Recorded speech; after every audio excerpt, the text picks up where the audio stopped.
5 राज्यों में विधानसभा का चुनाव है, लेकिन खास तौर पर 2 राज्यों की विधानसभा चुनाव पर सभी की निगाहें टिकी हुई है। एक तो बंगाल और दूसरा असम, क्योंकि असम में भी विधानसभा का चुनाव है और झारखंड मुक्ति मोर्चा की तरफ से वहां पर भी प्रत्याशियों की नाम की घोषणा कर दी गई है। बंगाल में भी सभी की निगाहें टिकी हुई है, लेकिन इन दोनों राज्यों में जो भी राजनीतिक घटनाक्रम हो रहे हैं, आखिर इसका कितना असर झारखंड की राजनीति में पड़ेगा, आज इसी को लेकर हम चर्चा करेंगे। हमारे साथ हमारे वरिष्ठ सहयोगी राकेश रंजन जी मौजूद है, इनसे बातचीत करते हैं, इनसे जानते हैं कि देखिए 5 राज्यों में इस बार विधानसभा का चुनाव है। हालांकि असम और बंगाल में सभी की निगाहें टिकी हुई है, क्योंकि बंगाल में भी चुनाव हो रहे हैं और वहां पर जेएलकेएम हो या फिर आजसू हो अपनी किस्मत आजमा रहा है।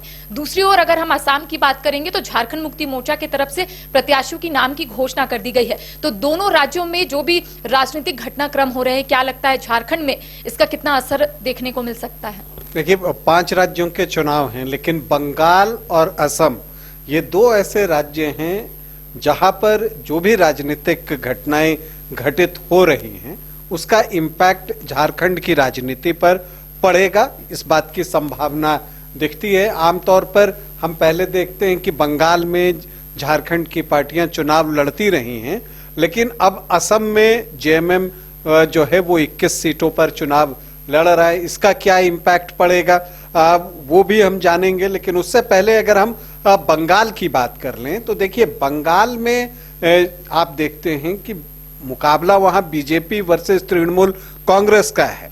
तृणमूल जीत का चौका लगाना चाहती है, इस बार फिर से एक बार सरकार में वापसी चाहती है। बीजेपी पलटवार करते हुए जो है तख्ता पलट करना चाहती है और लोकतांत्रिक तरीके से और सरकार में आना चाहती है। लेकिन अगर आप इसको देखें कि झारखंड की राजनीति से जोड़कर अगर आप इसको देखें तो दिखता है कि पहले बीजेपी जो है आजसू को पिछली बार 1 सीट जो बाघमुंडी की सीट है वहां कुर्मी की संख्या अच्छी खासी है, वहां पर ये सीट आजसू को लड़ने के लिए दे देती थी। पिछली बार भी दिया था। आशुतोष महतो आजसू के टिकट पर जहां तक मुझे याद है चुनाव लड़ रहे थे, हालांकि वो चुनाव हार गए थे बाघमुंडी से। लेकिन इस बार चीजें बदल गई हैं। बीजेपी ने वहां पर आजसू के लिए कोई सीट नहीं छोड़ी है। तो जो बीजेपी और आजसू का रिश्ता है, क्या इसका इम्पैक्ट झारखंड में भी दिखेगा? क्योंकि बंगाल में आजसू को जो है बीजेपी ने सीट नहीं दी है। सुदेश महतो जो आजसू सुप्रीमो हैं वो क्या निर्णय लेते हैं, इस पर लोगों की निगाहें टिकी हैं। इन सब के बीच जयराम महतो ने भी बंगाल में एंट्री ले ली है और आप देखिएगा कि वो भी ये बाघमुंडी वाला झारग्राम वाला जो इलाका है यहाँ पर वो चुनावी प्रचार कर रहे हैं और जब गए थे तो अच्छी खासी संख्या में लोग भी जुटे थे। तो क्या इसका एक इम्पैक्ट वहां होता है? दूसरी तरफ आप देखें तो बीजेपी ने वहां पर जो प्रमुख कुर्मी नेता हैं उनके बेटे को उनको समर्थन दिया है और अन्य कुर्मी जो प्रमुख नेता हैं उनको टिकट दिया है। तो ऐसी परिस्थिति में लगता है कि बीजेपी बंगाल के जरिए झारखंड में जो कुर्मी वोटर्स हैं उनको जो है वो अपने पाले में करना चाहती है और इस दिशा में एक विश्वास जीतने जैसी बात जिस तरह से कुर्मी नेताओं को बीजेपी अपने साथ बंगाल में जोड़ रही है वो दिखता है। अब जयराम महतो वहां पहुंचे हैं। अगर जयराम वहां चुनाव लड़ते हैं तो क्या होगा ये देखना दिलचस्प होगा कि उनका इम्पैक्ट कितना होता है, क्योंकि जयराम के प्रदर्शन पे वहां पर बीजेपी का भविष्य टिका होगा। क्योंकि बीजेपी जो पुरुलिया वाला इलाका है वहां पर मजबूत स्थिति में है। पिछली बार भी उसने यहां बेहतर प्रदर्शन किया था, उसी प्रदर्शन को वो दोहराना चाहता है और जो प्रमुख कुर्मी नेता हैं बंगाल के उनको अपने साथ जोड़ने के पीछे उसका मकसद भी है कि वो वहां पर अपने स्ट्राइक रेट को और बेहतर करे, क्योंकि वो बंगाल में चाहता है कि वो इस बार विधानसभा चुनाव के जरिए सरकार में आए। तो एक तो वहां की राजनीति का असर पड़ता है। अब देखना है कि जो बीजेपी आजसू का रिश्ता है वो झारखंड में कितना इफेक्टेड होता है बंगाल में लिए गए फैसले से। जयराम का इम्पैक्ट बंगाल में कितना होता है, क्योंकि वो भी एक असर दिखाएगा। झारखंड की राजनीति पर भी उसका एक इम्पैक्ट पड़ना है और जो बीजेपी ने कुर्मी नेता जोड़े हैं बंगाल के अपने साथ उसका असर जो है झारखंड के कुर्मी वोटर्स पर क्या पड़ता है। तो एक तो ये हो गया। अब अगर हम असम में चलें तो जैसे हम बात करते हैं कि बीजेपी और आजसू में का जो बंगाल में रिश्ता हुआ है उसका क्या असर झारखंड में पड़ेगा, तो यही बात जेएमएम और कांग्रेस का जो रिश्ता अभी असम में बना है वो झारखंड पर क्या असर डालेगा, इसे लेकर भी कई तरह के कयास लगाए जा रहे हैं। जेएमएम 21 सीटों पर चुनाव लड़ रहा है। दूसरी तरफ आप देखिए कि कांग्रेस के साथ उसका गठबंधन नहीं बना। बिहार में भी यही चीज हुआ था। लगातार दूसरी बार जेएमएम को जितनी सीटें चाहिए थी गठबंधन में उतनी देने में कांग्रेस ने जो है इनकार किया है। देखिए बिहार की बात करें तो यहाँ आरजेडी जो था वो ड्राइविंग सीट पर था इंडिया गठबंधन में, तो फैसले वो ले रहा था। लेकिन असम में वो बात नहीं है, वहां ड्राइविंग सीट पर विपक्ष की तरफ से कांग्रेस ही है।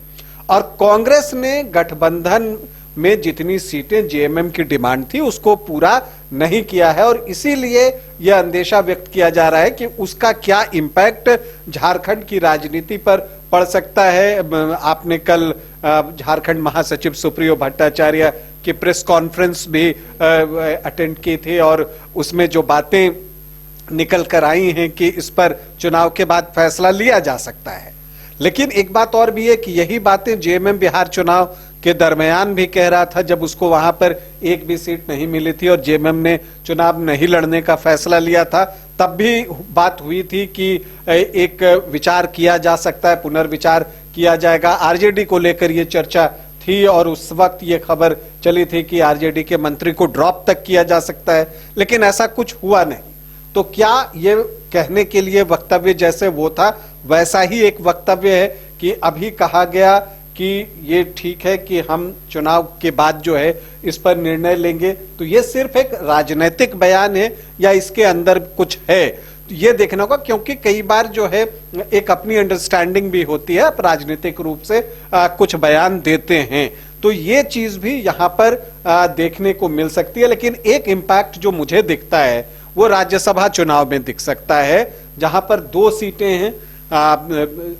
स्वर्गीय शिबू सोरेन जी की सीट खाली है और दीपक प्रकाश की भी सीट खाली हो रही है, तो ये 2 सीटें हैं और जो संख्या बल है ये दोनों सीटें इंडिया गठबंधन को जा सकती हैं, क्योंकि 56 वोट चाहिए, 56 उनके पास हैं। लेकिन अब यहां पर जो पेच फंसता है कि क्या इसमें से एक सीट कांग्रेस को देने के लिए जेएमएम राजी होगा, या असम में वो तलखी आ चुकी है जो सीटों के बंटवारे में जो है, तो उस वजह से जेएमएम चूंकि झारखंड में टर्म डिक्टेट करने की स्थिति में है और यहां ड्राइविंग सीट पर है, तो वो ये कह सकता है कि यहां दोनों सीट हम लड़ेंगे। तो ये एक इंपैक्ट हो सकता है, कांग्रेस को यहां पर एक नुकसान हो सकता है, क्योंकि जेएमएम की तरफ से ये बयान आ चुका है कि जो 2 सीट खाली होने वाली है राज्यसभा की उसमें जेएमएम के ही उम्मीदवार रहेंगे, जेएमएम के ही उम्मीदवार जो है वो लड़ेंगे। तो क्या लगता है कांग्रेस जो है अब इसको लेकर कहीं ना कहीं अपनी बात रखेगी, क्योंकि कांग्रेस का कहना है कि एक सीट अगर महागठबंधन के धर्म का अगर पालन किया जाए तो उनका कहना है इससे पहले भी कांग्रेस कॉम्प्रोमाइज कर चुकी है विधानसभा चुनाव में और भी अन्य चुनाव में, तो ऐसे में कांग्रेस का कहना है एक सीट अगर हमारे पास आता है तो ज्यादा बेहतर होगा। या देखिए कांग्रेस एक सीट मांगेगी, इससे इनकार नहीं है, और जैसा आपने कहा कि जेएमएम ने भी कह दिया है कि वो उसे दोनों सीट चाहिए, वो अपना उम्मीदवार जो है वहां पर देंगे और आराम से जिताने की स्थिति में है इंडिया गठबंधन। लेकिन मैं बार बार इंडिया गठबंधन कह रहा हूं इसलिए क्योंकि अकेले दम पर जेएमएम भी अपने दोनों उम्मीदवार को नहीं जिता सकता, और कांग्रेस में भी अकेले इतना दम नहीं है कि वो अकेले दम पर एक सीट निकाल सके। तो सामंजस्य तो इन दोनों को बिठाना होगा। अब कौन कॉम्प्रोमाइज करता है, यहां पर त्याग की बात नहीं है। हालांकि जब बाद में बातें आती हैं तो यही कहा जाएगा कि हमने त्याग किया, लेकिन बात कॉम्प्रोमाइज की है कि कौन सी पार्टी यहां कॉम्प्रोमाइज आखिर करती है।